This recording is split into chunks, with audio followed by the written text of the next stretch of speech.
বৃহস্পতিবার ২৯ আগস্ট গাজা উপত্যকা জুড়ে ইসরায়েলি বোমা হামলায় অন্তত ৩১ ফিলিস্তিনি নিহত হয়েছেন। ফিলিস্তিনি নিরাপত্তা সূত্র জানিয়েছে, গাজা উপত্যকার দক্ষিণাঞ্চলীয় রাফা শহরের পূর্বাঞ্চলে ফিলিস্তিনিদের সমাবেশ লক্ষ্য করে একটি ইসরায়েলি ড্রোন অন্তত একটি ক্ষেপণাস্ত্র হামলা চালায়।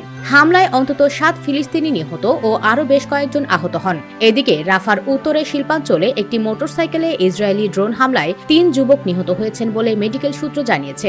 স্থানীয় সূত্র ও প্রত্যক্ষদর্শীদের বরাত দিয়ে বার্তা সংস্থা রয়টার্স জানিয়েছে, গাজার পশ্চিমে আল আমাল হোটেলের পাশের একটি বাড়িতে ইসরায়েলি হামলায় আরও ৮ ফিলিস্তিনি নিহত হয়েছেন। গাজার বেসামরিক প্রতিরক্ষা কর্তৃপক্ষ এক সংক্ষিপ্ত বিবৃতিতে জানিয়েছে, তাদের কর্মীরা ওই বাড়ি থেকে নিহতদের লাশ এবং বেশ কয়েকজন আহতকে উদ্ধার করেছে।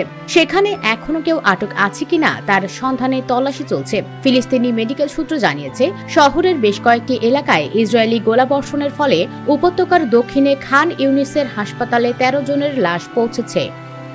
US Bengal desk.